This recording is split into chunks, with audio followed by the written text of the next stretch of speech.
nobody on release of Overwatch thought the game was balanced, by the way, for the record. Like, everyone knew that Widow and Kree were, like, by far, like, the 2 best heroes in the game. And needed nerfs, but Overwatch in Season 1 wasn't balanced. It was just, like, it was fun because it was new, right? And people, like, hadn't figured shit out yet. The game has a higher skill ceiling, less people figure out the meta, it's more fun. I agree. I think the problem with now is I feel like almost every fucking hero in the game is like the game's become super homogenized. So many of the heroes feel like very, very similar to each other, right? Like Doomfist, Winston, Ball, like all play like virtually the same. Like, there's not much difference between like them playstyle wise. They feel the same. And like you have like Sigma Ramatra, and then even heroes like Junker Queen. And especially I think with the supports, like I feel like there's almost no like diversity in what the supports do. You have like Mercy, you have Lucio who are unique, and you have Zen, I guess, is unique. And outside of that, most of the other supports like Kiriko, Anna, Baptiste, Lifeweaver, who else? I'm forgetting people. Ilari. Like they in my opinion, they all play like pretty much the same. And it makes it really like most of them just have like one like fundamental like really overpowered cooldown in their kit. And they have really high damage, and they have really high sustain, and they always have some form of mobility for the most part. It's just like it's just not interesting. Similar to Doom and Winston. I mean, like yeah, like for sure, like Doom and Winston, like playstyle wise, like that was my biggest worry when Tank Doom when I first played Tank Doom, is I felt like he just kind of felt like Winston. Like he almost like his shift is almost identical to Winston's shift, right? But I agree with what you said with like specifically like Symmetra and Torbjorn and Bastion. I think are like 3 really unique heroes that have lost their uniqueness, right? Like Torb, the way Torb should be designed is that the main power of Torb should be in his turret, right? His turret should be doing most of his damage in the game. And the point is that you should play around his turret, right?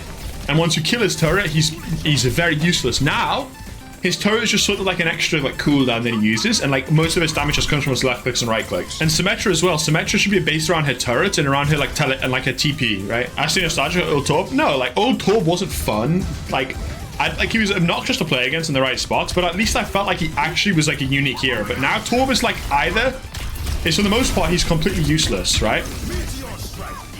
And he's only not useless when he's stupidly overpowered. Whereas before, Torbjorn was a hero you picked on like first point defense Hollywood, right? You'd pick Torb because there was some really good spots to your turret, you know. And it was actually like the way I think about it, right? Is if you look at Engineer from TF2, as frustrating as he might be to play against, it's such a fucking cool concept of a class where you have to constantly think about like it's like a macro class.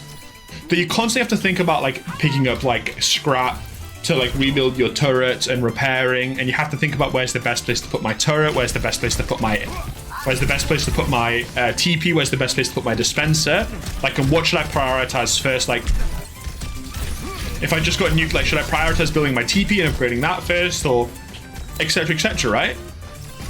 And that is the skill of the character. The skill in the character isn't the mechanics, and it isn't the like killing people with the shotgun or like, you know, anything like that. The skill is in the like the macro decision making, which is what this game doesn't have.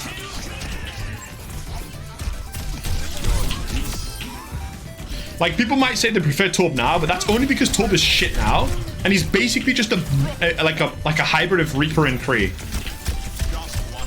Yes, like Torbjorn legitimately has no unique features, like at all. Too much autoplay. If Torb had different types of turrets, it's control them in some way be better. Heroes like Torb and Symmetra are like the best examples of heroes that like if they're ever in a situation where they're ever viable outside of their like little niche, basically like outside of like first point defense or last point defense, you've designed a problematic hero. But like them being good on those situations is like it was actually good because it was like a playstyle thing, right? Like teams that were good, teams that generally couldn't like win straight up fights on mirror comps would generally play like those sorts of heroes, and they would have like pretty good success rates. But then you had the downside, right? Is that if you lost a fight on Torb Sim, you would be gonna be behind an ult economy because everyone had to swap heroes, right? Like everyone had to swap to like a different hero because that, like I said, like Torb and Sim are like useless on second point. I genuinely do miss like the old Torb and the old Sim. Like old Basting to a degree, but less so because I just don't think Basting was ever interactive to play against, and I don't think he ever can be.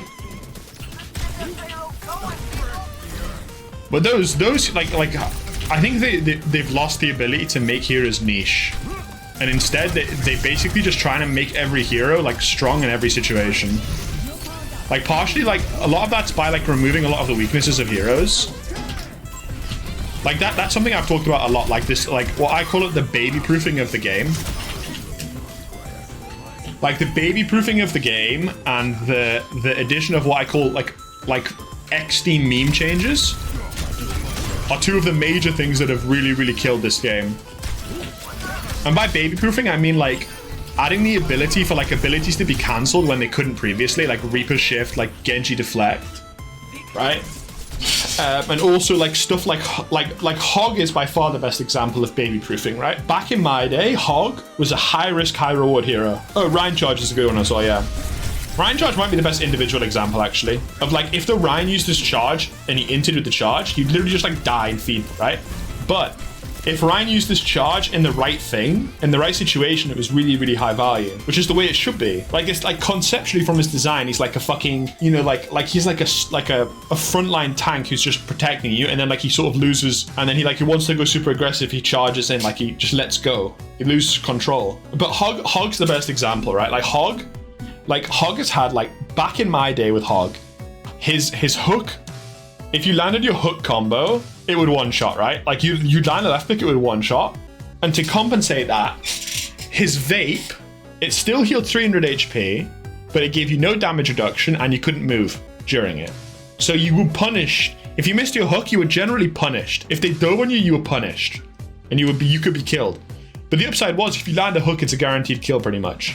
But nowadays, you can land a hook and you get a kill like a lot of the time, but then if you miss the hook, you can simply walk away and chug your fucking thing. Like even before the remake, you could just chug your vape and you're fine. You're never gonna die. Yeah, you couldn't move during your vape.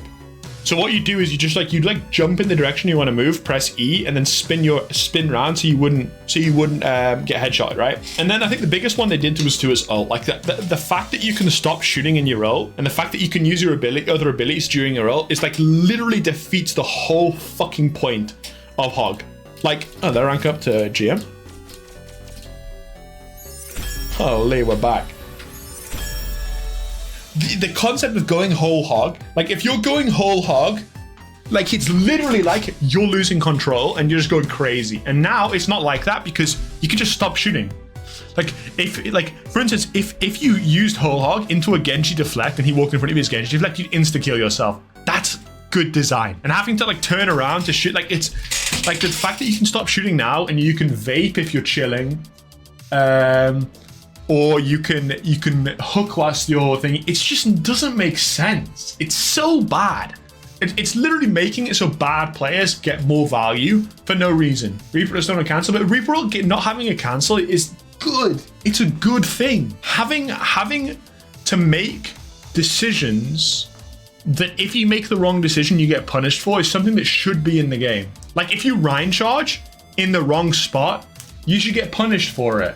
Rather than if you Rhine charge, you just instantly tap shift again, cancel it, there's no punish. You lose the cooldown, that's it. It's just so like, they've dumbed down the game to such a ridiculous degree when it comes to like actually being able to punish people who make mistakes now. It's crazy. And given like the amount of like supports that have just like the overtuning of the support role, you just can't punish somebody who makes mistakes anymore the way you used to be able to. If someone used like their cooldown wrong, like Hog used his vape wrong or missed his hook, you can actually kill the guy. Nowadays, you just can't. You cannot do it. It's just stupid, man. It's so frustrating. I hate it. I hate it. I hate it. My team is AFK. My team is so scared. My team is AFK. My team is so scared. My team is AFK. My team is so scared. My team is AFK. It's just bullshit. Hey, friends. We're all friends here. Hey, friends.